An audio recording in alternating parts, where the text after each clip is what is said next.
There we go.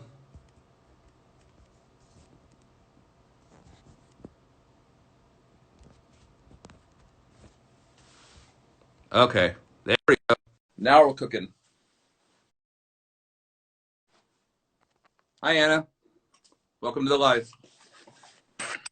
Yay. There he is. Yeah. Sorry about that. Good. I Uh, should give clear instructions. oh, it's all good. Yeah. Yeah, I had it all hooked up to my computer. I was like, oh, sweet, I got Look at you all pro with your podcast microphone and everything. the podcast special. Dude, look at you. I'm gonna in 30 days. Well, I I was love it. back within 30 days, and I love it. everything closed, so now it's mine. So Yeah. You know what? Hey, it's all about podcasting and Instagramming and everything. yeah, How are you doing? good. I think this is okay. So to be totally completely honest with everybody, I Uh, think this is the first time I've actually talked to you, but I okay. wasn't sure because we both know Dave Maciel, who's amazing, Yeah. and there was two Todds. Sorry about that. Two Todds that I specifically played a gig with, and I Uh, couldn't remember if it was you or the other one. So so anyway, we let's don't. just tell people we played a gig together, and that sounds better. So okay, let me go to off of the video that I just watched. I don't know if you saw, but I showed Did yeah, your postmodern jukebox bye bye bye video you did. yeah. How That, was that? I haven't seen that in so long, so it was like it was so fun to watch and brought back so many memories. Well, okay, not only that, okay, because I have a few questions about that. First of Yeah, all, and thanks for being here, taking out your time to do this because it's just fun. Like honestly, there really is no like end game for this. You know, people have like a project and they're always like, "Oh, I'm doing it for this reason." I yeah. really just had like, because we're both gigging musicians, Uh-huh. but when you ever think about questions you want to ask somebody until you have a platform like this, so I said, what the hell? I'll just ask him questions I've always wanted to know, or anybody for that matter. That's what I've been doing. That's great. I'll tell you You where we know? come from, like all kinds of stuff. Whatever. Cool. So let's start with the postmodern jukebox. What's it like not only to play with that group, but what's it like to be on a video that has 6 million views? It's pretty cool. It's like I don't. It's like Mad T in some, Yeah, but magnified even more. right. But it's funny because when I did like maybe like 5 videos with them. Okay. I'm so glad that the very first time I did a video, I was not hip to who they were. I had Ah, heard of them, and I told somebody. I was like, they were like, "What have you been up to?" And I was like, "Oh, I did this video shoot with somebody the other day. It's this thing called Postmodern Jukebox," and they're like, "Postmodern Jukebox?" yeah. They're like humongous now. So, so that I was kind of glad that I didn't go in with like a nervousness of like, oh my God, I can't screw this up. You know. Yeah. Now that being said, that particular one that you played, Bye Bye Bye, was maybe like the third or fourth one that I did. Okay. So I kind of knew what to expect going into it, and Yeah. I got to tell you, man, it's a fun, exhilarating experience. Yeah. Uh, a lot of his shoots that he does are like on like Friday nights, so like Okay. I've turned down way more of those videos than I've been able to do. But he gets like obviously some super tremendously talented people. Uh, Yeah. the girl Tara that was singing, she was like chosen out of like thousands of girls that like Wow. submitted, and she's obviously like she's an amazing singer. Uh, Yeah. I love the tambourine guy, by the way. yeah, I was like, this guy's capitalized on playing the tambourine. dude. Well, and the thing that's amazing about him is that he was such a cool guy. First of all, I mean, obviously, as you could tell, and Yeah.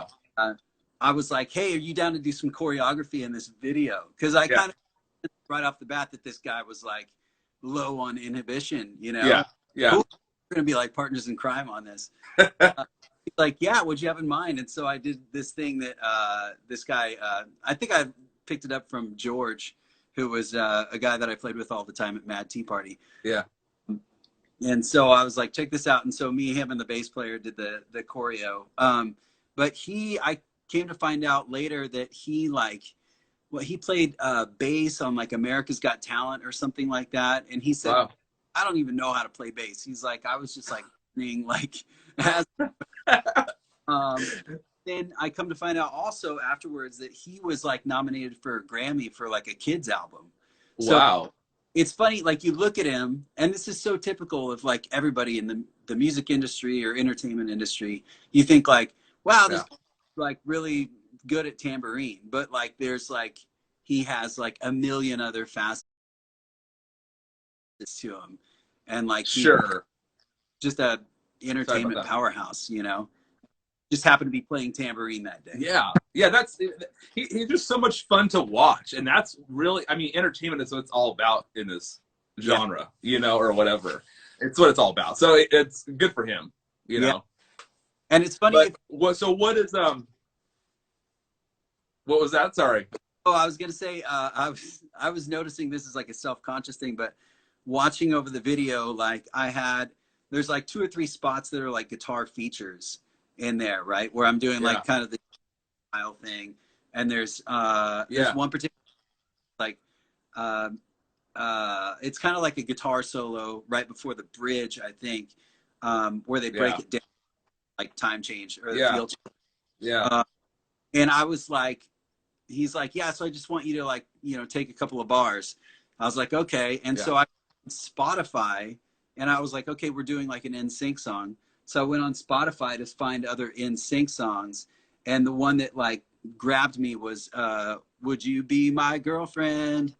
And so quoted that on the guitar, and then when the chord changed, I kind of like shifted it to make it kind of like a harmonic minor nerd talk or whatever. There you go. But so it's like, but all that to say that there's that, and there was one other like guitar feature moment after that as well, and I think one before that. But after that third guitar feature, you'll notice that my demeanor completely changes, and like I like completely like open up and like start dancing. Like, I mean, I was trying to dance throughout the whole thing. But but you're thinking about what you got coming up. Exactly.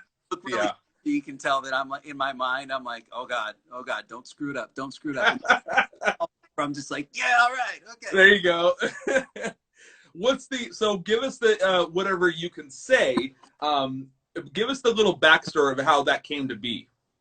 You know, that's a good question. Okay, so let's take it back to. Do I have the year written down? I can't remember. Okay, so, man, probably like 5 or 6 years ago. So there's like a million like backwards. I get it. Yeah, it's all good. Let's take it back to 2012. A guy named John Flanagan that I play with in a band called Fault Lines, and then do a variety of other stuff. And he was one of the singers at Mad Tea Party. So we started playing together, and in whatever 6 years ago is, there's math, like 2015, I think. Okay. A handful of us went to Texas to play his original music at a festival called South by Southwest, which I'm sure. Oh yeah. And so that was a good time. It was my second time to South by Southwest, and I think you know, a lot of it now, it's become really like overpopulated. So it's almost like a Guitar Center with humidity, you know. Humidity is awesome, right? Yeah. I know. I grew up in Indiana, so I know all about it. All right. Yeah. But it was a fun time. Like just the hang with all the guys, you know. It was just such a blast. Anyway, so that was the first time I saw live one of John's friends, Jeffrey James, I think. And he coincidentally is from Indiana. Anyway, so I saw him. I was like, wow, that guy's pretty badass. And maybe 6 months to a year later, he came into LA to do like a couple of shows. And he had asked John if he knew any, musicians that could like be in his band. And so Don was basically like, yeah, I use these dudes that, you know, play with me, you know, and so one of those guys was me. And then Nice. I can't remember if it was because he lives in Nashville. And it might have been that trip when he was in town, or maybe a later trip when he came back in town. But he like knew Scott from Postmodern Jukebox, and he was going to do a video. Shoot, "Steal My Girl." Is Okay. "Steal My Girl," which is a One Direction song, Yeah. and they made it like a 1950s kind Yeah. of whatever. Yeah. And we did the video shoot at Jeff Franklin's house. So Jeff Franklin is like a producer. You'd see him like if you ever watch an old episode of Full House, Yeah. and you know they do the tear jerking scene at Oh the end. yeah. Yeah. He learns a big lesson, you know, not Yeah. to potatoes at the police officer or what. And then the names come up. Like his name is like the I first. remember that. Yeah, I'm remembering the credits right now, and I remember seeing that. Yeah. So we were at his house. Wow. And he had a cool little like music room, and that's where we filmed that video. And so that was the first video that I did with Postmodern Jukebox. Okay. So So you didn't know Scott at all. You knew people that played in the group. Yeah. Very cool. And it was cool. Now, how's Scott? Like, is it? I'm sure he's a super nice guy. Because I remember watching them early on. I remember watching some of the videos that like from the very beginning, and it was very raw. You know what I mean? But he's taken it to a whole nother level with this like 50 style music that he does and renditions. It's amazing. Yeah, They have like full on world tours that they do with this stuff. Yeah, they do. Know? Well, they actually went to my hometown last year. I think they played at Rose Bowl. Yeah. Where is that? Where are you from? Terre Haute, Indiana. Nice. Okay. Meat and potatoes guy then. Oh yeah. Yeah, Scott is like an extremely talented guy. Like obviously very market savvy. Yeah. And he knows how to pick good people, which I think is a big part of his success. Sure. I don't know how, like, you know, I don't know how I got in the mix, but like, sure. I was glad I pulled it off, you know. Yeah. Like, did you get any people contacting you after they saw you on those videos? Or just maybe your fan base growing a little bit, you know, off of that? That's a good question. I don't know. I guess I don't keep that close of tabs on my. Sure. Yeah. Now, okay, so now there is somebody besides other musicians that we've played with before that we do know besides Dave. But I also know pretty well and met him a few times is the drummer for Mad Tea Party, which is Mike. Oh, Mike Lewis. Yeah. I've met him and chatted with him a few times. I just went to like 3 months ago, pre-corona, a clinic that Marco Minimum was doing, and I was there and chatting with him for that. You know, and he's an amazing drummer too. Yeah. So people that don't know, Todd and Mike both, along with other amazing musicians, I think this is a used to thing. I don't think Mad Tea Party is still going on, even before this whole thing. Right. That ended, I don't know what year, but it was a pretty fun show from what I remember. Yeah. Yeah. So what was that just a whole Alice in Wonderland trip, rock band meets Alice in Wonderland thing? Yeah. Yeah. Were you working with Disney before that happened? I did one time, which I think, you know, luckily enough had something to do with me getting that gig. It was kind of, I don't know. It's one of those things. I don't like to say that like I believe in like, you know, luck or anything like that. I think it was like just very, I don't know, like things happened and I happened to be the guy that it happened to, you know? Yeah. Everything happens for a reason. Yeah. So like and everything, like, I don't know. You'll find out with every question you ask me, I'm going to take it back like 2 or 3 steps because it takes forever for things to happen. I've found. Yeah. Straight away. Yeah. But like I was working with a guy named Ian who I met through, he was dating a girl that was coming to shows that I was doing with another guy in like the early 2000s. Anyway, I was talking to him and I was like, dude, like, I feel like I'm like going nowhere with music, I'd like to go somewhere. This is probably like, 2011, Okay. 2011, something like that. Yeah. And I was like, it's weird because I'd come out to California and I was like gung ho about music, and then everything just kind of tanked. And Mm.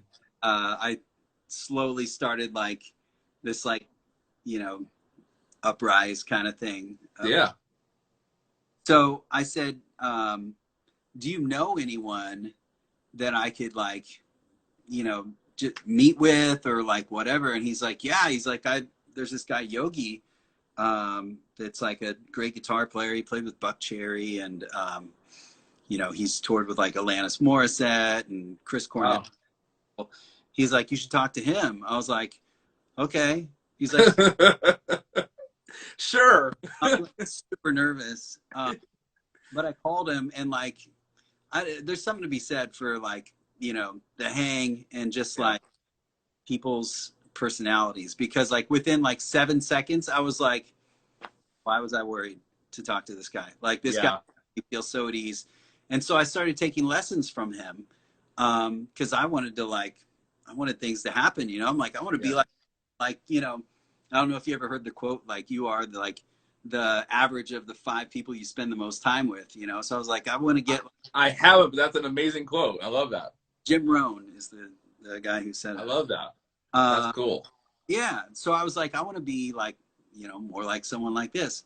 So I was taking lessons from him. And not long after that, he gave me a call one day, and he's like, hey, can you sub for me on a gig? And I was like, yeah, okay. And he's like, it's at Disneyland, like this, it's at this place called Tomorrowland Terrace. There's like this, elevator stage and blah, blah, blah. And I was like, okay, sounds cool. And like, I didn't grow up here, so I didn't know about the whole like Disneyland scene. I had been to Disneyland like once or twice. Sure. I've been to Disney World like several times as a kid. Yeah. But Disneyland was a whole nother thing. Tomorrowland Terrace, I had no idea about that stuff. So sure. Anyway, so I got together with a guy named Matt Waldrum, who was like, it was kind of the situation where like Yogi would sub for Matt. So I was subbing for Yogi, who was subbing for Matt, basically, something like that. Like I was like 2 subs deep in there. They were like kind of desperate. There you go. And so I got together, gave me a bunch of DVDs, and they were of this band called Thomasina. And here's the set list. He's like, here's the important parts, and he showed me some stuff. Like, really cool guy. I mean, like, I look back on like these, both Yogi and Matt, like super nice, helpful dudes. Like, I don't know, if I met someone like me, I'd just be like, dude, like, just take care of it. Right. Never puts up. Yeah. But so I basically learned like 35 songs in like a week and a half. Yeah. For this gig. And yeah, so I did that gig, and it, I felt like it went pretty well. Like someone actually put a video up of me. There's a video up of me singing Jenny Jenny. Nice. They were like, do you sing any songs? And I was like, yeah, I could sing that song. And so I did that gig, and then that was it. I was like, okay, I'm never going to hear from them again. Probably 6 months after that, I'm doing a bar gig with a totally different band. And there's this dude named Walter who's playing drums. Okay. Walter Turner III. Great drummer. And he said, hey, like, there's this band that they're creating at Disney. It's like a pop rock, like cover kind of band. He's like, I think you'd be great for it. Here's the info. And so he gives me like I don't know, like a link to like a whatever. In my head, I'm like, oh, this is the email address of the MD or whatever. Yeah. Cool. I'll go play this cover gig at Disney, whatever.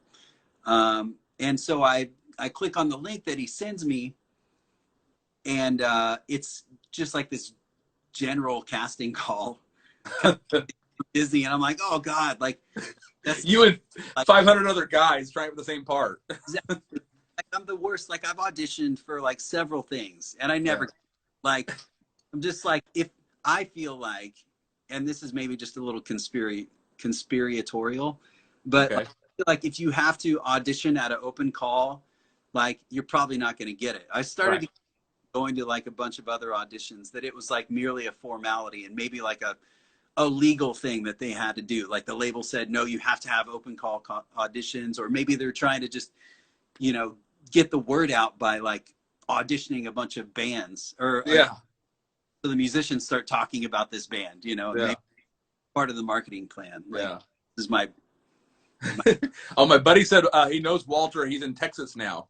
oh, right on. Yeah. Cool. He's a music a band director at San Clemente High School. Oh, So he knows a bunch of people. that's awesome. Well, it's Yeah. a world after all. Right? It is. So I went to, I don't even know. Sorry, I No, apologize. you're all right. Remember what your original question was? So how did Mad Tea Party come to be? Yeah. How did you get in there? So So you're at the casting call. yeah. So I submitted. I think I had to submit something, and they said like, learn these like 10 songs. Like they had 10 songs. It was like "Shout" by the Isley Brothers, "Sir Duke" by Stevie Wonder, "Don't Stop Believin'" by Journey, "American Woman" by Lenny Kravitz, and I don't remember what the other songs were. Okay. Common cover songs. Yeah, yeah. Which at the time I was playing with 2 cover bands, one 80s cover band and one that did kind of like, I don't know, like a lot of 90s, some 70s, like random stuff. I wasn't playing with any pop modern Okay. bands at all. So like some of the stuff, I mean, I guess "Don't Stop Believin'," I was like, yeah, okay, I know that one. Sure. But like "Sir Duke" by Stevie Wonder, I didn't know that. Yeah. I didn't play. I hadn't played "American Woman" by Lenny Kravitz before. Like all that to say, and "Shout" by the Isley Brothers, and like, so I learned all these songs, and then I went into the audition, and I was like, I don't know, way back in line, and it was like, who was it? Oh, I forget the order. It was kind of like there was one guy in front of me.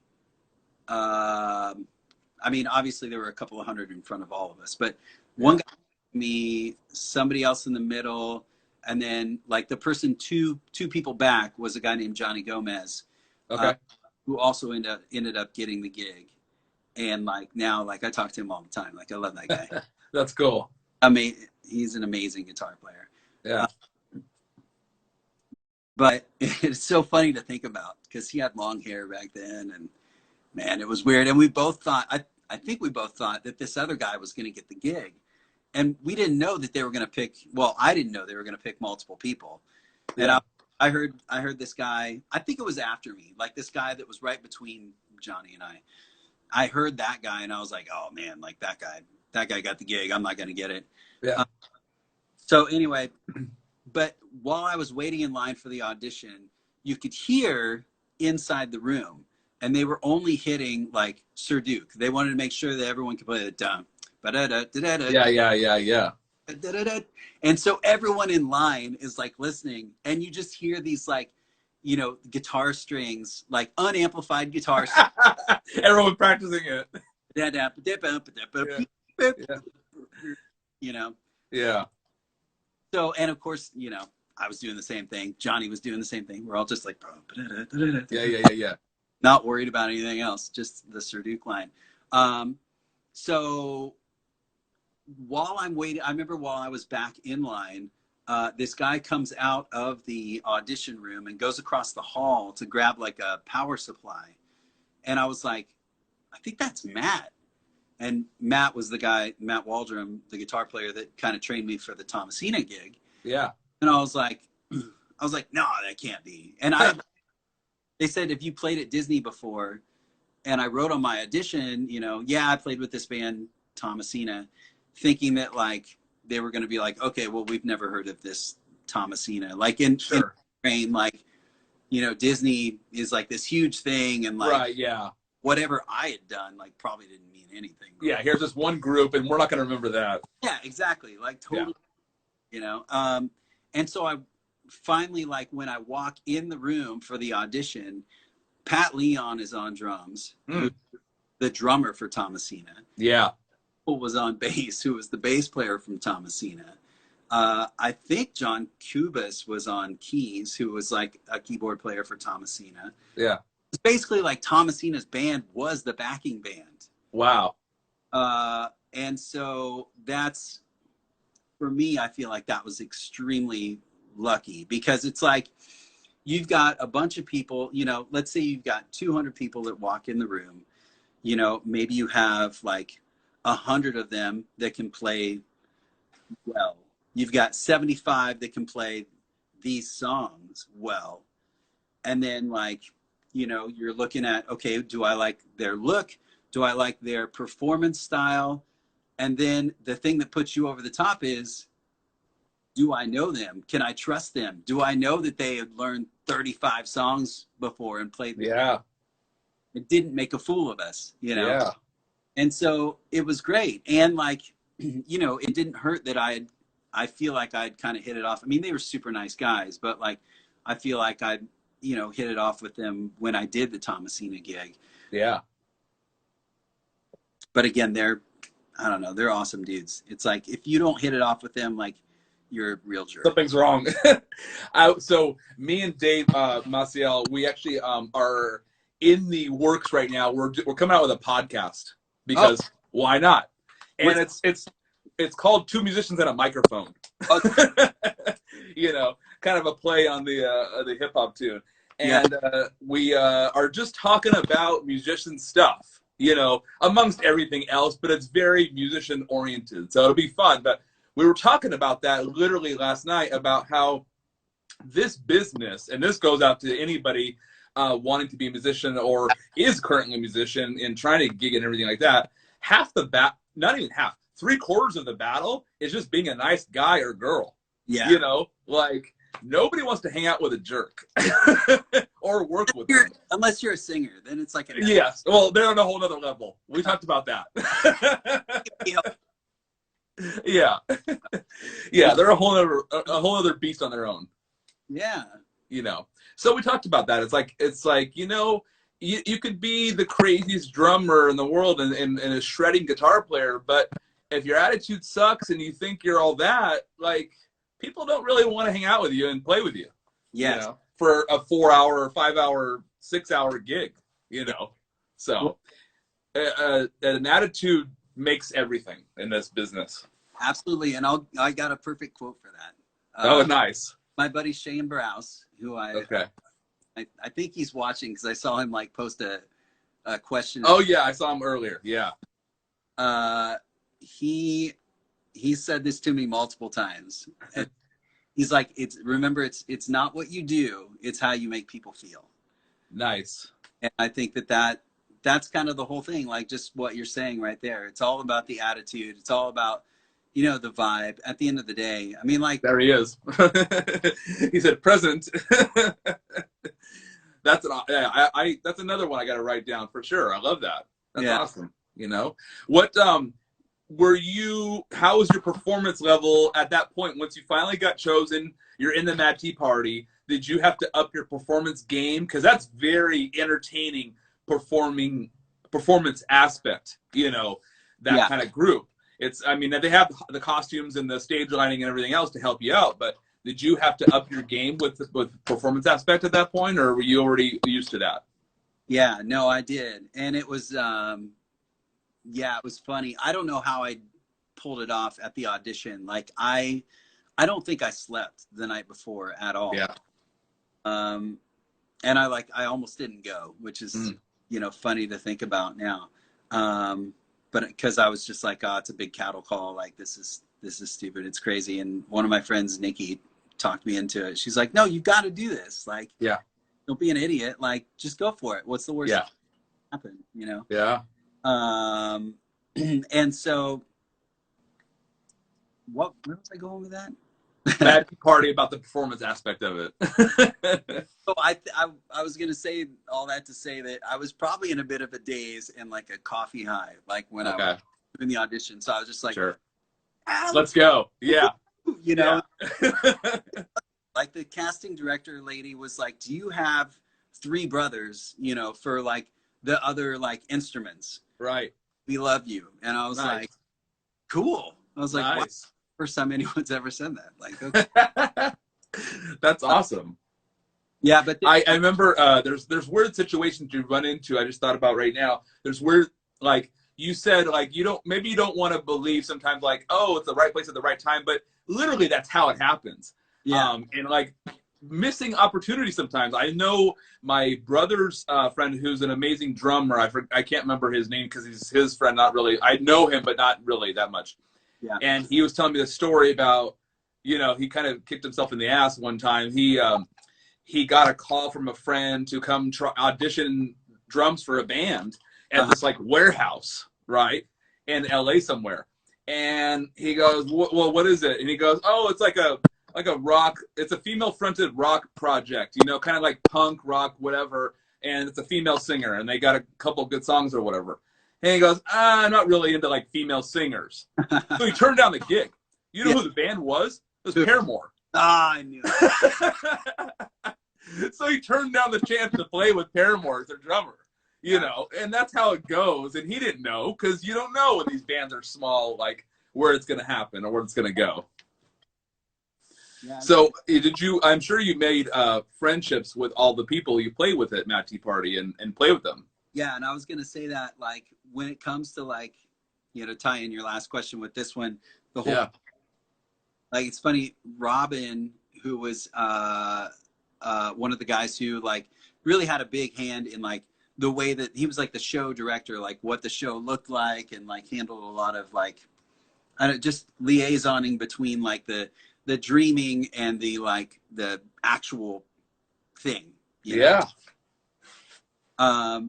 So he had told me, like, I think a year later, he was like, man, you could barely walk with a wireless system on and play guitar, like when you first started. And now, like, around and skipping around. That's cool. It was, a lot of it was, probably 99% of it was the people that I was with, Nice. I was surrounded by. I mean, everyone in that whole troupe just, like, brought it. Yeah. Did it help to get yourself into a new character with the whole costuming and wigs on? Did that help get into your kind of character? Like I look like an idiot, so like to be like a step up, I guess. Sure. But it's funny because I used to perform, regularly with George Castells, bass player. I think I mentioned earlier about and he plays with 80s All Stars. Nice. I'm super good friends with those guys. Oh, right on. Yeah, I talk to Hawk all the time. Oh, yeah. Me and my buddy are shooting a documentary right now, and we included them in the shot. So they're awesome guys. Yeah. What's the documentary? So I'll talk to you about it more off camera, but it's a documentary of following cover bands. So it's showing, because I came from the last 8 or 9 years playing with different cover bands. And it's showing people the behind the scenes of what cover bands do, from like how everything they go through. So all the setup, the coming to the gigs 3 or 4 hours at a time. Hey Jen, coming to gigs 3 or 4 hours ahead of time. The rehearsals, the practice, the business, the missing, the ups and the downs, and missing, family get-togethers to go play a gig. So it's really everything. So hopefully I'll tell you more about it, off here, but I hope it's going to be something really good. That's great. It's funny. Coincidentally, I remember having a conversation with Hawk about how funny it would be to have like a Spinal Tap kind of version of that. Because, right. Here's this guy like me, like in like, I do like a Hall & Oates tribute band, Oh, and nice. Like if you see me like dressed as John Oates and I'm like putting mascara in my and like, oh God, like I got to poop, or like, just something random like that. I think it would just be the funniest thing, because like the other thing that I've tried over the years, and I want to say that like, probably Pat Leon is the best person of like keeping me in check and keeping other people in check about this sort of thing, is to not take yourself too seriously. You know, like No. at the end of the day, I mean, I guess if you're Bruno Mars, then yeah, you want to take yourself seriously. But if you're in a cover band, you know, you want to entertain people, and Yeah. that's what it's all about, like we said earlier. And it's so easy, like you see people just like get like so angry and frustrated, and you're like, come on, dude, like you're Yeah. playing, like you're playing at the park, Yeah. you know. It's Well, you know, that's the summer thing. Like, series. It's not. certain musicians are a good, you know, everyone has a good attitude, and if you do, it makes it even more fun. Like, the documentary that we have, we get to interview everything from smaller cover bands all the way up to we have like different musical celebrities in it. And Oh, then like one of my cool friends now, he's the drummer for The Voice, you know. So it's like we have a wide spectrum of who we talk to, and they're all amazing. They're all really cool because they understand, they know the hard work that they were there at one point, you know. And 80s All Stars are amazing. They're so much fun, you dude, know. workhorses. I love those guys. Oh yeah, yeah, yeah. But Now, one of the things I want to talk about real quick was people. I had people comment before you joined about what they wanted me to talk to you about. Is yeah. what are you doing? What are you spending your time doing right now with the quarantine going on? So I wake up around 7 or 7:30 every day, and I put on some coffee. And I say this because like I am like hardcore like routine guy, because if I'm not doing something, if I don't have specific triggers to like get me started on something, I might not start, you know. Yeah. Um, so I wake up, I put my coffee on, I turn my computer on, because it takes, no exaggeration, 25 minutes before the computer gets turned to when live ready to start. Uh, it's kind of, I guess it's relatively an old computer now. Sure. Put the coffee on, and then I have this app called Tabata, which is, I don't know if you're familiar with that. It's like I'm not. No. a lot of people in the fitness industry, oh, I don't know, in fitness. Sure. I actually got my friend Nikki, who I mentioned earlier, that was like, you got to do that Mad T audition. She was the one who told me about the app. So it's basically like, it's kind of like a timer, but you know, like a regular timer, you would just set once, and then you got to reset it. And then you got to reset it again. So if you're doing something like interval training, you know, like you don't want to sit there and reset your phone like every like 30 minute and 30 seconds or whatever. Right. So I use that not only for working out, but also for practicing. Nice. So I have that set up, and I practice. I have like 5 or 6 different dexterity drills on bass that I do. So I'll do that for 10 minutes at a time. Then I take like a 2-minute break, sip some coffee, and then another 10 minutes, coffee, 10 minutes, coffee, 10 minutes, and then I'm done. And then I go for a walk for like 45 minutes, and then come back and I practice keyboards. So right now what I'm doing is I'll pick a key. There's this website that I go on and find like you pick a key of any song, and it'll show you a list of literally like thousands of songs that are in that key. So then I make a quick little Spotify playlist, put it on, step up to the keyboard, and just start like plunking it out and trying to like play along with the song. Wow. Because keyboard is like it's kind of a new thing to me. I mean, it's old, but it's new. Like I've had keyboards forever, but I've never really like sat down to play them. Right. And so I recently kind of said, all right, I'm going to use this time to like figure that out. So that's what I'm doing with bass. That's what I'm doing with keyboards. And then I'll usually do some vocal warm-ups. And then I'll do a workout, usually and I always tend to put off that midday workout because it's like always kind of grueling, but I got to do it. And then somewhere else in the afternoon, I will practice guitar. I'll do the same Tabata routine that I do with the bass. I do that on guitar for like, it's like all, you know, with the breaks included, it's like a 50-minute routine. And then learning to do like some computer programming. So I'll do that. And then right before bed, I'll FaceTime with my girlfriend. Nice. And she's usually like talking to me and I'm like, yeah. What? Yeah. Just dozing off in the distance. I think anyone who knows me, like if they're talking to me late at night and they watch me like falling asleep, like good, he needs the rest, because Right. like, I battle with insomnia big time. Okay. And thankfully that hasn't been an issue during this quarantine. Yeah. I've had a very regular schedule.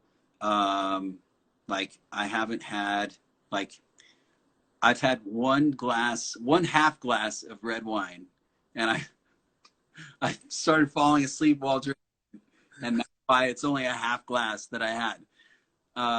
And other than that, I haven't had like a drop of alcohol. Okay.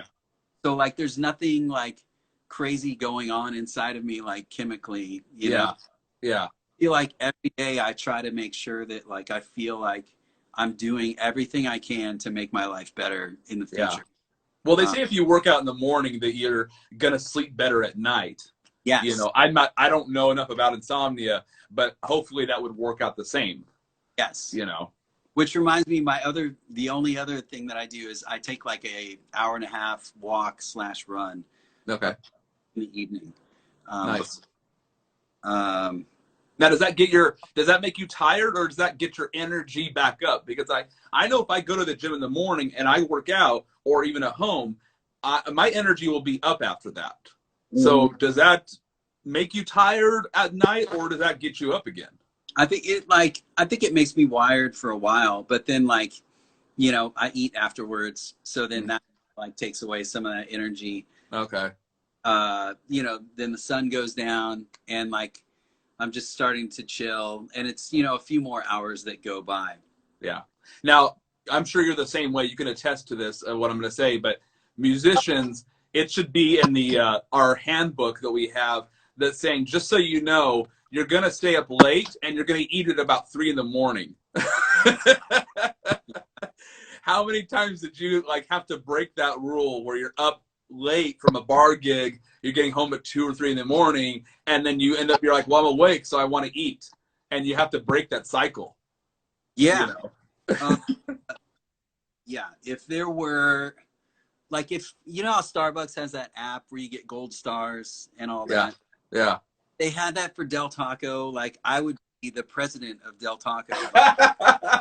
My buddy loves Del Taco, who I also gig with, and I'm like, dude, what is that? And he's like, it's one of the only things open.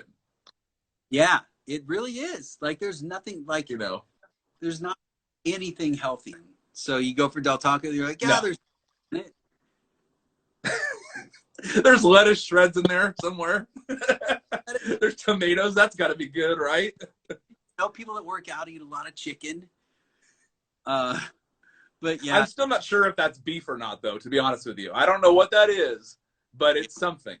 Yeah. It doesn't taste like anything else I've tasted before. I'll tell you that. So now, okay, I want to go to the original route now. I wanted to talk about. Yeah, okay. I'm gonna pump your ego up a little bit in case anybody doesn't know. From your site, your website, I read that your originals, correct me if I'm wrong, have been on major television shows. Yeah. Which, I'm sorry, if I wrote an original and it's on Melrose Place or 90210, that's amazing to me. Yeah. You know, so let's talk about that. Well, how did that come to be? So I was early, maybe like 2004, 2005. I was playing. Let me. I'm just gonna plug in my phone so it doesn't die. Oh, sure. Yeah. Let me see. I probably need to do the same, actually. That's the worst. That would be the worst Instagram Live interview ever. Both our phones die. That'd be worse than like waiting for like the interviewee to come on and like join the. Right. It's all good. So 2004, 2005, I was playing at a place called Universal Bar and Grill.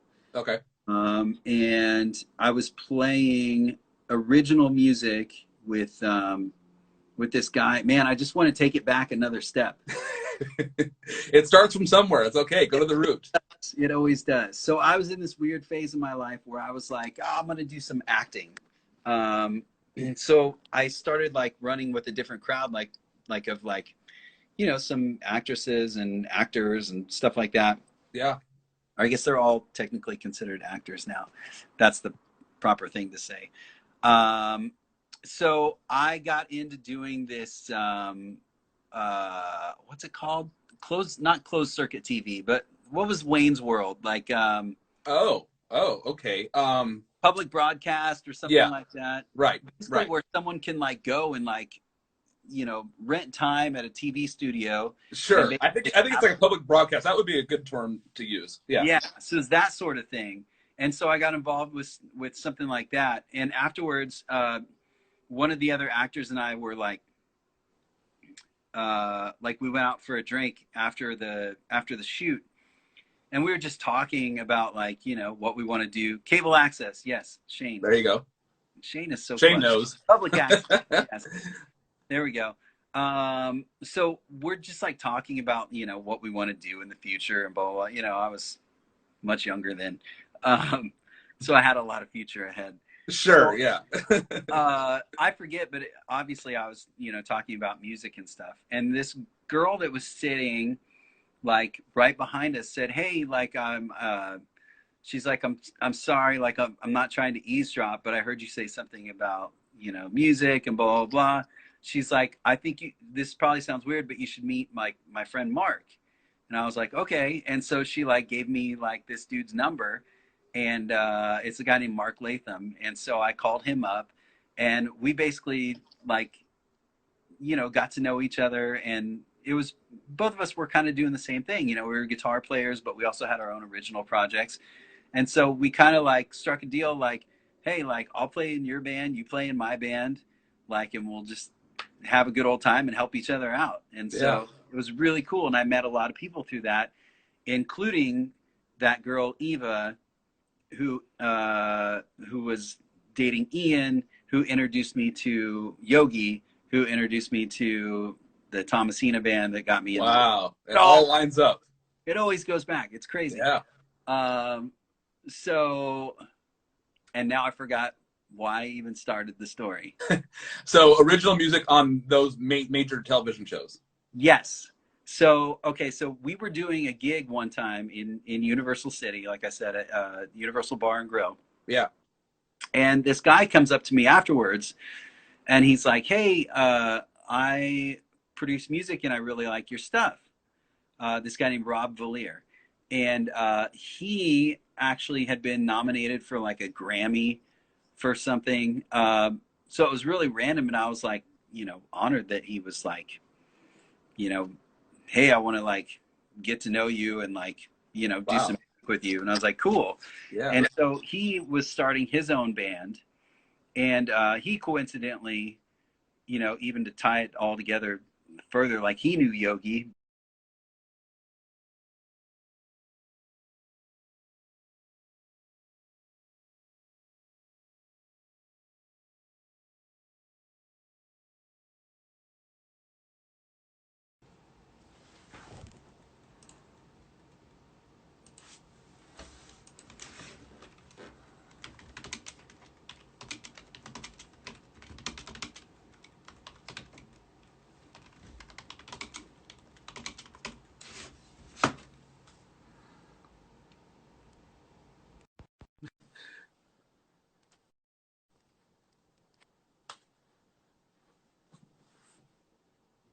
All right.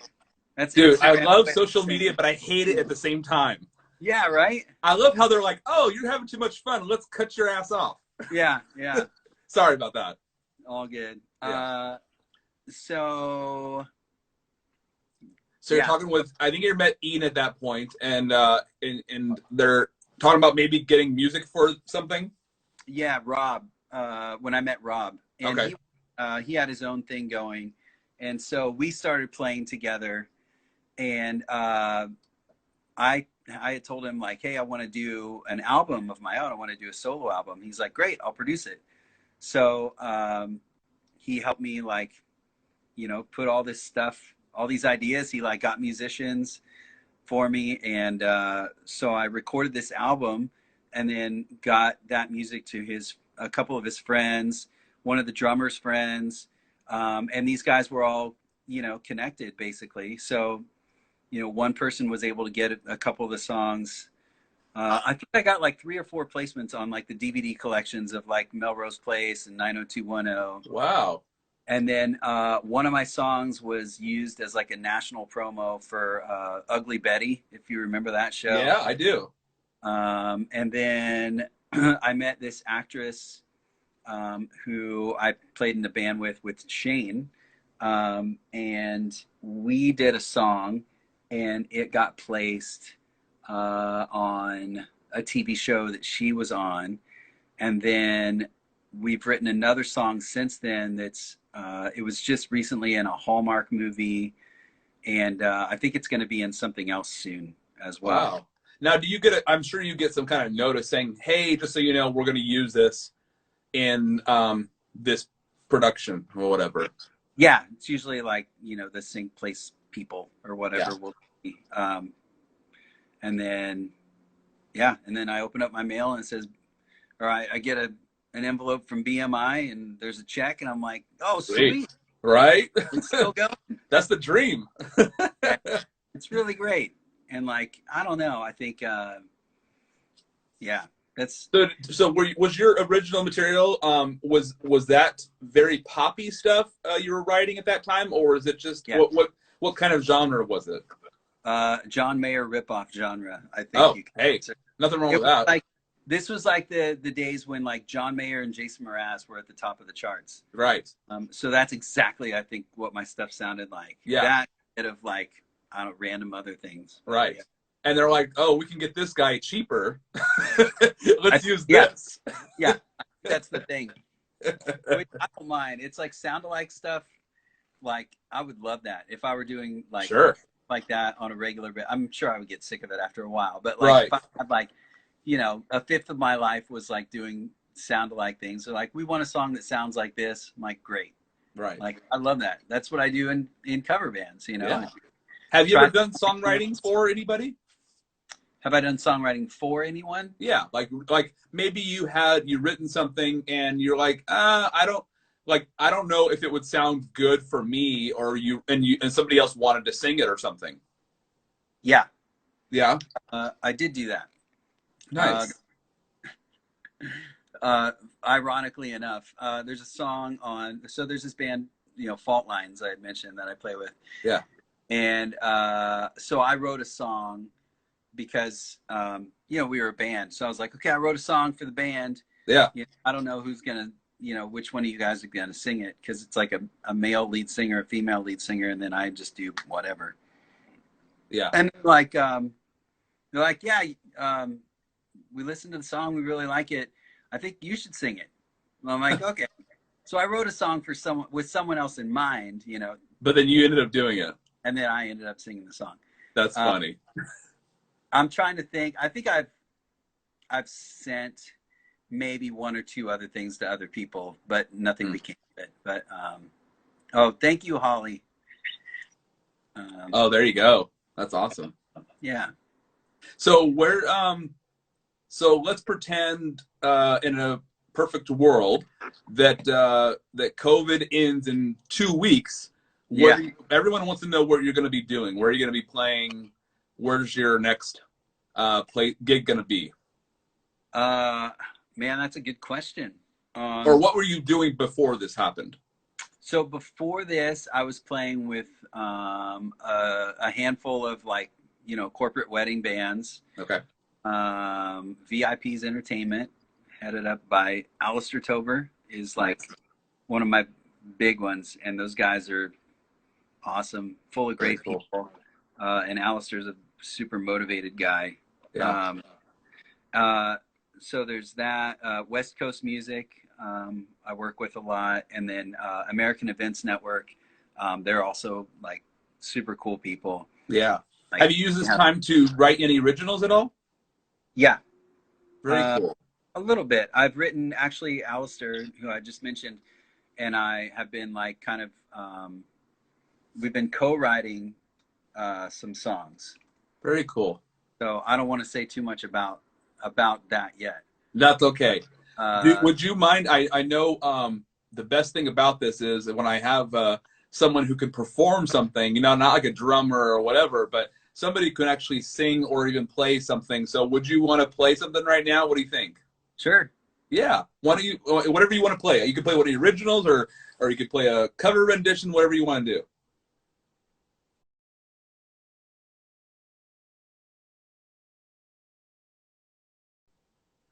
Okay, cool. Yeah, I actually have a song. It's kind of well, I don't want to say too much about it, but oh, am I frozen on your end? You are frozen on my end. Yeah. Yours is like buffering.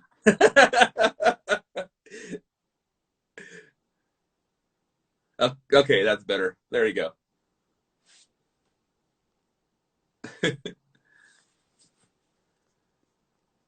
Well, now I can't hear you at all for some reason.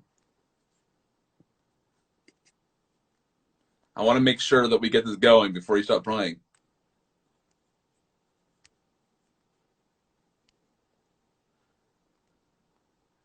Todd, you still there? I can't hear you if you're playing. If you're talking, I can't hear you.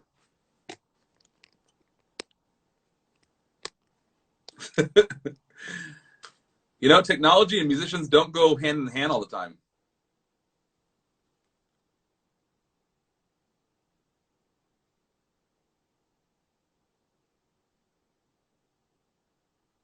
I think he's trying to hook it up. I can't hear you, Todd. If you're talking, I can't hear you. Oh, no.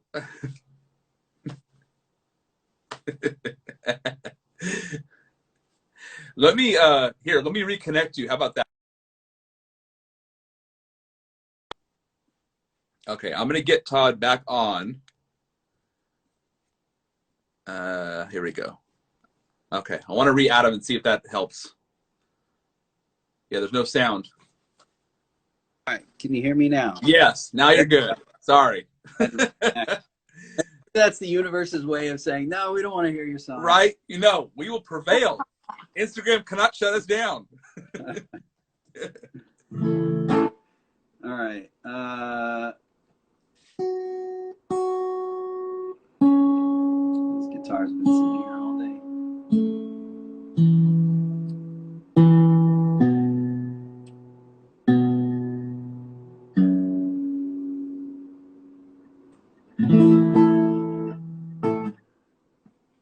Back up. Can't really see the guitar, huh? Not really, and you were sideways as well too. Oh, I am sideways. You are. I need like a. You know, the thing is, I ordered this this tripod stand. Oh, you know what? I'm sure my battery's charged enough for this. Famous last words. Right. I ordered a tripod and it never arrived. Like one of those, you know, you get those ads on Instagram. Yeah. Oh yeah, this tripod, like this is great. Like Yeah, it's a great idea, and then it never comes. Yeah, and it never came. Okay, Yeah. So I need to like double check what's going on. Yeah, man. This is called While the Music's Playing, You Better Dance. Every day is gonna be a song. It's up to you if you wanna sing along. Maybe you didn't drop the needle, you didn't spend a dime, but that jukebox in the corner pays no mind.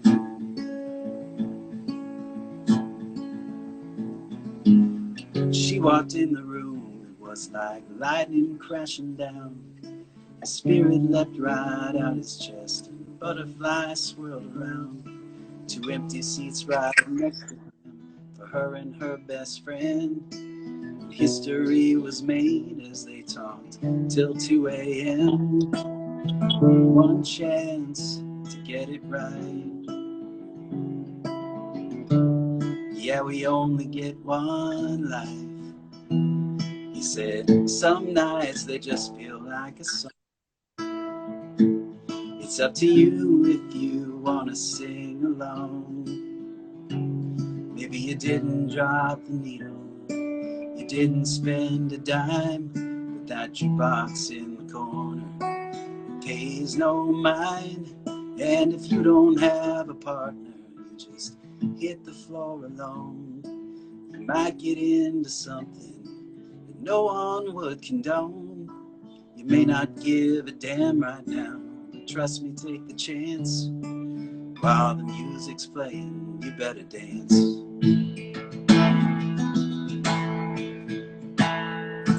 He stormed in the room, there was a building crashing down. The wind itself was screaming, and somehow no one heard a sound. 2 empty seats at home by her for a child and best friend. When you step out in a universe, you might not be back again.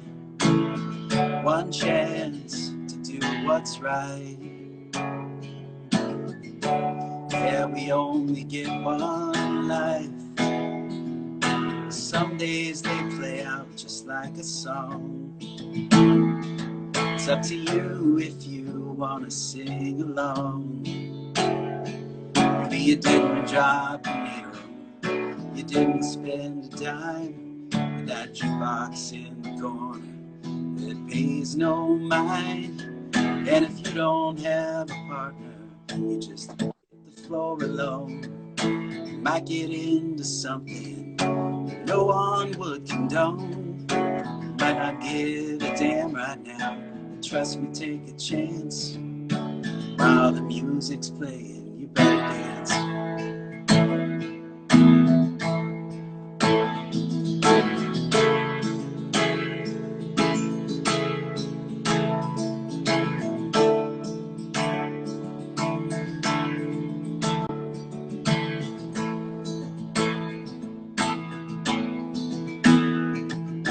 2 years old, he makes a scene, and she's still head over heels. Well, how am I gonna tell him? And how's he gonna feel? I wish you were still here, she whispers, look into the sky. He may have my spirit, but he's got his daddy's eyes. There's a rumble in the driveway, and a pickup truck pulls in and says, well, here goes nothing, as her mother nods and grins. Don't worry about us, my dear, go and have some fun. He wouldn't want you sobbing, thinking there's no other one. Knock on the door from a man with a bouquet. He tips his hat, says good evening. She bites her lip and just says hey. She catches the sunset as they head into the town. And from the wind she swears she hears an old familiar sound, singing, babe, there's always gonna be a song. It's up to you if you want to sing along. You didn't drop the needle, you didn't spend a dime, but that jukebox in the corner, well, it pays no mind. You found another partner, there's no need to be alone. Now you all get into something no one would condone. You may not give it now, but trust me, take the chance. I hear the music playing, dance. That was awesome. Thank you. Nice job. Thanks, man. That's very cool. So was it something like that? Was that kind of style that you did for your original stuff back in the day? Not at all. No. Well, it's catchy. Thank you. But it's good. It's very similar to like the song I ended up doing for Fault Lines. Okay. Yeah, I don't very know. Very nice. I feel like there's like this like 70-year-old like country singer that just kind of like takes over me.